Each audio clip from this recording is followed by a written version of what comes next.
নমস্কার।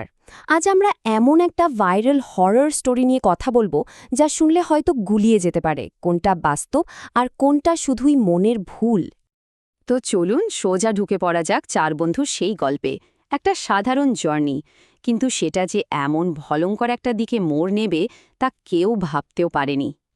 তো এই গল্পের শুরুটা হচ্ছে আমেরিকার একটা হাইওয়ে থেকে।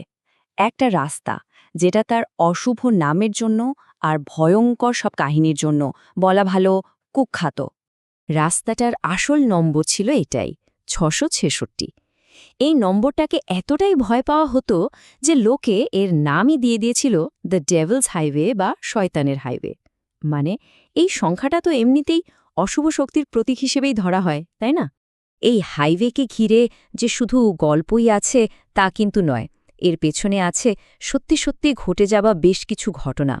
হঠাৎ করে মানুষ উধাও হয়ে যাওয়া, অদ্ভুত সব অ্যাক্সিডেন্ট, আর সবচেয়ে ভয়ের ব্যাপার কি জানেন? শোনা যায় যারা একবার এই রাস্তা থেকে হারিয়ে গেছে তাদের আর কোনোদিনও খুঁজে পাওয়া যায়নি। আচ্ছা, এইবার আসি গল্পের মূল চরিত্রদের কথায়। সেই চার বন্ধু। সালটা ছিল ২০০০, আর ওরা তখন সবে গ্র্যাজুয়েশন শেষ করে সেলিব্রেট করছে। তো এই চারজন বন্ধু হল রোহিত, তৃষা, গৌরব আর অনন্যা। খুবই ক্লোজ একটা গ্রুপ।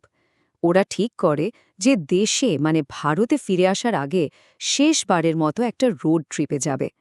ডেস্টিনেশন অ্যারিজোনার জঙ্গল। কিন্তু রাস্তায় বেরিয়েই ওরা পড়ল বিশাল এক ট্রাফিক জ্যামে। ঠিক তখনই ওদের চোখে পড়ল পাশের একটা একদম ফাঁকা রাস্তা। অন্য ড্রাইভাররা হর্ন দিয়ে বারণ করা সত্ত্বেও ৪৫ মিনিট সময় বাঁচানোর লোভটা ওরা আর সামলাতে পারল না। কিন্তু ওরা তখনও জানত না এই সিদ্ধান্তটাই হয়তো ওদের জীবনের সবচেয়ে বড় ভুল হতে চলেছে। আর যেই না ওরা ওই নির্জন হাইওয়েতে ঢুকে পড়ল, অমনি চারপাশের পরিবেশটা কেমন যেন বদলাতে শুরু করল। মনে হচ্ছিল রাস্তাটাকে নিয়ে যেসব ভয়ঙ্কর গল্প শোনা যায় সেগুলো যেন চোখের সামনে সত্যি হয়ে উঠছে।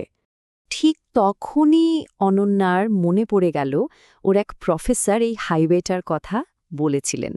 ব্যাস, ভয়ের প্রথম বীজটা কিন্তু মনে ঢুকে গেল। ঠিক একটু পরেই গাড়ির রেডিওটা অদ্ভুতভাবে খড়খড় করতে শুরু করে, আর তার ভেতর থেকে একটা অশুভ গলা যেন বলে উঠল, ওদের মৃত্যু খুব কাছে।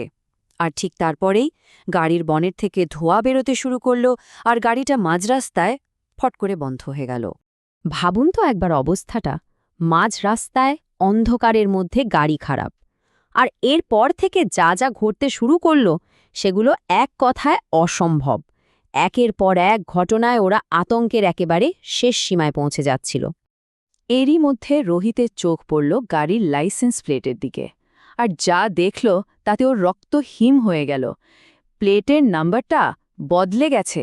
নতুন নাম্বারটা হল ৬৬৬, যেটাকে ওরা সবচেয়ে বেশি ভয় পাচ্ছিল সেটাই যেন সত্যি হয়ে গেল।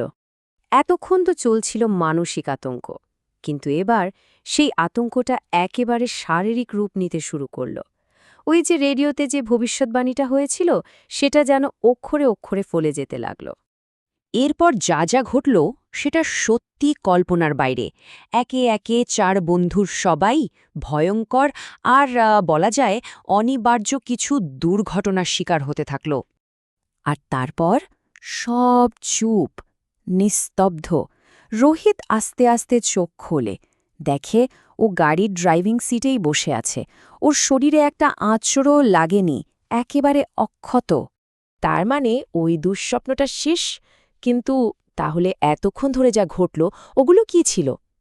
এর উত্তরটা কিন্তু কোনো ভূত প্রেত বা অলৌকিক শক্তিতে নেই। উত্তরটা লুকিয়ে আছে আমাদের নিজেদের মস্তিষ্কের ভেতরেই। শুনতে অবাক লাগলেও এই পুরো ভয়ঙ্কর ঘটনাটা, গাড়ি খারাপ হওয়া, ওই অদ্ভুত সব দৃশ্য দেখা, এমনকি বন্ধুদের মৃত্যু, এই সব কিছুই ঘটেছিল রোহিতের মনের ভেতরে। কখন? যখন ও মাত্র ১৫ মিনিটের জন্য ঘুমিয়ে পড়েছিল। বাস্তবে এর কিছুই ঘটেনি। তখনই অনন্যা ব্যাপারটা ব্যাখ্যা করে।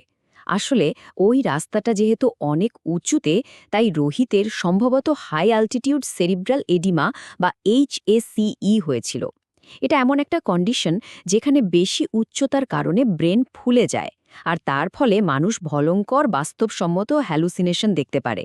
আর রোহিতের ক্ষেত্রে অনন্যার মুখে শোনা ওই হাইওয়ের ভয়ের গল্পগুলোই ওর হ্যালুসিনেশনের প্লট তৈরি করে দিয়েছিল। আসল বিপদটা যে কোনো ভূত নয়, বরং নিজের শরীর আর মন, এটা বুঝতে পারার পর রোহিত আর এক মুহূর্ত দেরি করে না। সঙ্গে সঙ্গে ও গাড়িটা ঘুরিয়ে নেয়। ওই অভিশপ্ত শর্টকাট ছেড়ে ওরা আবার সেই লম্বা জ্যামে ভরা রাস্তাতেই ফিরে যায়।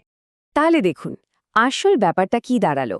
সবচেয়ে ভয়ঙ্কর জিনিসটা কিন্তু ওই রাস্তায় ছিল না, ওটা ছিল রোহিতের নিজের মস্তিষ্কের ভেতরেই। আমাদের ব্রেনের শক্তি যে কতটা ভয়ঙ্কর হতে পারে, এটাই তার প্রমাণ। এই পুরো ঘটনাটা কিন্তু একটা বড় প্রশ্ন তুলে দিয়ে যায়। আমাদের মস্তিষ্ক যদি মৃত্যুর মতো এমন একটা নিখুঁত বিভ্রম তৈরি করতে পারে, তাহলে কোনটা বাস্তব আর কোনটা মনের ভুল, তার সীমারেখাটা ঠিক কোথায়? ভাববার বিষয়, তাই না? আজ এই পর্যন্তই। আমাদের সঙ্গে থাকার জন্য অনেক ধন্যবাদ।